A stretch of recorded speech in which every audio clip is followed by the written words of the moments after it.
জয় মা তারা। নমস্কার বন্ধুরা, আমি জ্যোতিষী গৌতম কুমার। আজকের আলোচনার মূল বিষয় কুম্ভ রাশি কুম্ভ লগ্ন মার্চ 2025 মাসিক রাশিফল। অর্থাৎ আপনি যদি কুম্ভ রাশি অথবা কুম্ভ লগ্নের জাতক বা জাতিকা হয়ে থাকেন, 10ই মার্চ থেকে 31শে মার্চের মধ্যে আপনার স্বপ্নগুলো পূর্ণ হতে চলেছে। কেননা এই 5টি গ্রহ রাজকীয় চালে আপনি রাজ করতে চলেছেন। আপনি যদি কুম্ভ রাশি অথবা কুম্ভ লগ্নে জাতক বা জাতিকা হয়ে থাকেন, তাহলে এই ভিডিওটি না কেটে না টেনে সম্পূর্ণ দেখার চেষ্টা করবেন। কেননা এই ভিডিওর মধ্যে আমি আপনাদের 10টি শুভ খবর জানাবো। 10টি শুভ খবরের পাশাপাশি 3টি বিষয় আপনাকে সতর্ক হতে হবে, সাবধান হতে হবে। কেননা আমাদের জীবনে যখন শুভ সময় আসবে, শুভ সময়ের সঙ্গে কিন্তু অশুভ সময় থাকবে। অর্থাৎ বৈদিক জ্যোতিষ শাস্ত্র অনুসারে শুভ সময়টাকে আপনার গুরুত্বপূর্ণ কাজগুলো শুরু করবেন, অশুভ সময়টাকে আপনাকে এড়িয়ে যেতে হবে, আপনাকে সাবধান হতে হবে এবং আপনাকে সতর্ক হতে হবে। যদি আপনি সতর্ক হতে পারেন, কোনো বিপদই কিন্তু আপনাকে স্পর্শ করতে পারবে না। তাহলে বন্ধুরা, আসুন দেরি না করে মূল পর্বে যাওয়া যাক। কিন্তু ভিডিওটি শুরু করার আগে আমরা প্রথমে একটু দেখে নিই কুম্ভ রাশির সাপেক্ষে কোন গ্রহরা কি অবস্থায় কোন ঘরে রয়েছে। কেননা গ্রহদের গোচরগত অবস্থানগুলো বিচার বিশ্লেষণ করেই কিন্তু আমরা আপনাদের কাছে ভালো অথবা মন্দ দুটো বিষয় বিস্তারিতভাবে আলোচনা করবি। তাই প্রথমে আমাদের গ্রহদের বিন্যাস জানতে হবে। আপনি যদি কুম্ভ রাশির জাতক বা জাতি করে থাকেন, আপনার রাশিতে বর্তমানে রয়েছে আপনার রাশির অধিপতি গ্রহ শনি। শনি স্বক্ষেত্রে রয়েছে, মূল ত্রিকোণে রয়েছে, আনন্দ ক্ষেত্রে রয়েছে, শুভ নক্ষত্র রয়েছে, সঙ্গে রয়েছে শনিদেবের পিতা সূর্যদেব। আপনার রাশির দ্বিতীয় ঘরে অর্থাৎ মীন রাশিতে রয়েছে বুধ শুক্র রাহু।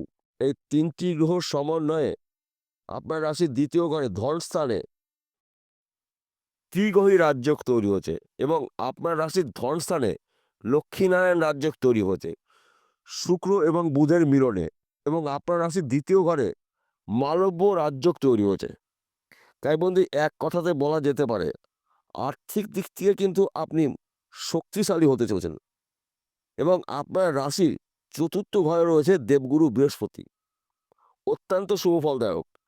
আপনার রাশির পঞ্চম ঘরে রয়েছে সেনাপতি গ্রহ মঙ্গল, নবপঞ্চম রাজযোগ তৈরি করেছে, আপনার জন্য কিন্তু সোনার সোহাগা হতে চলেছে। আপনার রাশির অষ্টম ঘরে রয়েছে কেতু। এই কেতু আপনাকে সমস্যা সৃষ্টি করবে, ভিডিও শেষে বলবো, তবে ভিডিওটি ধৈর্য সহকারে আপনাকে দেখতে হবে। 10টি শুভ খবরের মধ্যে প্রথম শুভ খবর, স্বামী স্ত্রীর মধ্যে সুন্দর সম্পর্ক দেখতে পাওয়া যাবে। হয়তো এর আগে মাঝে মাঝে ভুল বোঝাবুঝি হয়েছিল, সম্পর্কে চিড় ধরেছিল, দূরত্ব তৈরি হয়েছিল, কিন্তু 10ই মার্চ থেকে আপনাদের স্বামী স্ত্রীর মধ্যে লক্ষ্মীনারায়ণের সংসার দেখতে পাওয়া যাবে। তাছাড়া প্রেম ভালোবাসার মধ্যে যারা যুক্ত রয়েছেন, তাদের সময়টা কিন্তু অনুকূলে রয়েছে এবং সন্তান শিক্ষা শুভ, প্রেম ভালোবাসা অতি শুভ। ব্যবসা ক্ষেত্রে ঝড়ের গতিতে আপনি উন্নতি করার সুযোগ পাবেন। কিংবা যারা বিদেশে যাওয়ার জন্য প্রচেষ্টা করেছিলেন, যেতে পারেননি, যাওয়ার মুখে বাধার সৃষ্টি হয়েছিল, অজানা সমস্যার সৃষ্টি হয়েছিল, বিদেশ যাত্রা আপনার এই সময়টা শুভ। কিন্তু বিদেশে যার সঙ্গে যাবেন সেই ব্যক্তির সম্পর্কে ভালো করে খোঁজ খবর নিয়ে তবেই কিন্তু আপনি যাবেন।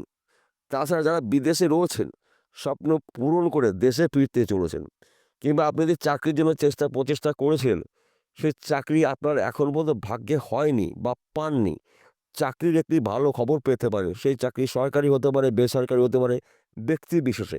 কিংবা যারা চাকরি করছেন, চাকরির ক্ষেত্রে কিন্তু পদে উন্নতি রয়েছে, প্রমোশন রয়েছে, মনের মতন জায়গায় পোস্টিং হতে পারে, চাকরির ক্ষেত্রে বিদেশে যেতে হতে পারে। তাই এই সময়টা কিন্তু আপনার জন্য শুভ সময়। কিংবা আপনি যদি বেকার বা বেরোজগার থাকেন, লক্ষ্মীনারায়ণ রাজযোগের প্রভাবে কাজকর্মগুলো পেতে চলেছেন। অনেক দিন ধরে আপনি যেই কাজটি নিয়ে চেষ্টা করেছিলেন, পরিশ্রম করেছিলেন, এবার কিন্তু সেই কাজ আপনি পেতে চলেছেন। তাছাড়া এই সময়টা কিন্তু আপনাদের মধ্যে যোগাযোগ মাধ্যমটা বাড়তে চলেছে। কেননা লক্ষ্মীনারায়ণ রাজযোগ, মালব্য রাজযোগ এবং নবপঞ্চম রাজযোগ আপনার জন্য কিন্তু অত্যন্ত শুভ ফলদায়ক। তাই বন্ধু, গুলিয়ে ফেললে চলবে না। তাছাড়া আপনার সন্তান দ্বারায় আপনার গর্ববোধ হবে। আপনার সন্তান যদি পড়াশোনা করছে, এই সময়টায় কিন্তু সুসংবাদ আপনি পেতে চলেছেন। অর্থাৎ সন্তান নিয়ে আপনার গর্ব হবে। কেননা দেবগুরু বৃহস্পতির আশীর্বাদে, বুধের কৃপায়, রাহুর প্রভাবে আপনারা কিন্তু এই সময়টায় আপনাদের টার্গেটগুলো পূর্ণ করতে চলছেন। এই ৫টি গ্রহ রাজকীয় চালে আপনাদের স্বপ্নগুলো পূর্ণ হবে। তাছাড়া আপনি যদি ফটকা কোনো বিজনেসে যুক্ত থাকেন, এই সময়টা কিন্তু আপনি রাতারাতি গরিব থেকে ধনী হওয়ার সুযোগ পাবেন। কিংবা হয়তো আপনি এক্সপোর্ট ইম্পোর্টের বিজনেস করছেন, এই সময়টা কিন্তু আপনার গোল্ডের সময়। কিংবা আপনার জমি জায়গায় বিজনেস করছেন, প্রমোটারি করছেন, জমি জায়গা যেহেতু মিডলম্যানের কাজ করছেন, এই সময়টা কিন্তু আপনার শুভ সময়। কেননা ৫টি গ্রহ শুভ অবস্থায় থাকাকালীন কিন্তু আপনার জীবনে বড় কিছু পরিবর্তন হতে চলেছে। তাছাড়া আপনারা মাঝে মধ্যে ১ ঘর বা ২ ঘর লটারি কেটে ভাগ্য পরীক্ষা করতে পারেন। কেননা আপনার রাশির ধনস্থানে ২টি শুভ গ্রহ রয়েছে, অর্থাৎ শুক্র এবং রাহু, এই ২টি গ্রহ কিন্তু পরধন প্রাপ্তির যোগ সৃষ্টি করে।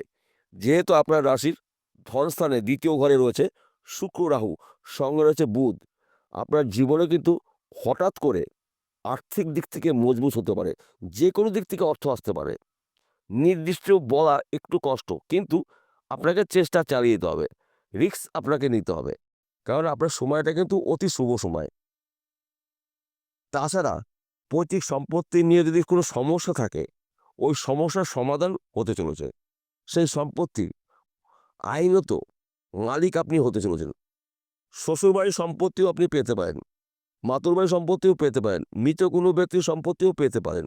কেননা রাহু শুক্র রয়েছে আপনার রাশির ধনস্থানে। রাহু কিন্তু পরধন প্রাপ্তির যোগ তৈরি করে এবং সঙ্গে থাকবে শুক্র। শুক্রকে মানা হয় সুখের কারগ্রহ, ঐশ্বর্যের কারগ্রহ, ধন সম্পত্তির কারগ্রহ। বুধকে মানা হয় বিদ্যার গ্রহ, বুদ্ধির গ্রহ, ম্যানেজমেন্টের গ্রহ। তাই এই সময়টা কিন্তু আপনার কঠিন কাজগুলো আপনার তীক্ষ্ণ বুদ্ধির দ্বারায় কমপ্লিট করতে পারবেন, শুধুমাত্র সময়ের অপেক্ষায়। অর্থাৎ চতুর্দিক থেকে শুভ খবর আপনি পেতে চলেছেন। এই হলো 10টি শুভ খবর আপনাকে আমি একটি একটি করে ধরে ধরে বললাম। এইবার আসুন জেনে নিই কোন কোন বিষয়ে আপনাকে সতর্ক থাকতে হবে। প্রথমত, আপনার শরীরের দিকে আপনাকে একটু নজর রাখতে হবে। কারণ আপনার হঠাৎ করে দুশ্চিন্তা হতে পারে, টেনশন হতে পারে, ক্রোধ সৃষ্টি হতে পারে। মাঝে মাঝে আপনাকে হতাশাগ্রস্ত হতে দেখতে পাওয়া যাবে। তাছাড়া আপনার পিতৃদেবের শরীর স্বাস্থ্য নিয়ে আপনাকে টেনশন হতে পারে, দুশ্চিন্তা হতে পারে, কিছু অর্থ ব্যয় হতে পারে। কেননা আপনার রাশিতেই রয়েছে সূর্যদেব। সূর্যদেবকে মানা হয় পিতৃকারক গ্রহ, অর্থাৎ পিতার শরীর স্বাস্থ্য নিয়ে আপনার একটু সমস্যা হতে পারে। এই বিষয়টা আপনাকে অ্যালার্ট থাকতে হবে। তাছাড়া আপনার রাশির ৮ম ঘরে রয়েছে কেতু, গুপ্ত গ্রহ। আপনি যদি যানবাহন চালান, ২ চাকা হতে পারে, ৪ চাকা হতে পারে, সাবধানে গাড়ি চালাবেন এবং রাস্তা দেখে পারাপার হবেন। আর তাছাড়া কেতুকে কিন্তু গুপ্ত গ্রহ বলা হয় এবং আপনি এই সময়টা কারোর সঙ্গে তর্ক বিতর্কের মধ্যে অংশগ্রহণ করবেন না। কেননা গুপ্ত শত্রু তৈরি হতে পারে। যেহেতু কেতু রয়েছে আপনার রাশির ৮ম ঘরে। বিষয়টা পরিষ্কার হলো। নমস্কার বন্ধুরা, আবার দেখা হবে।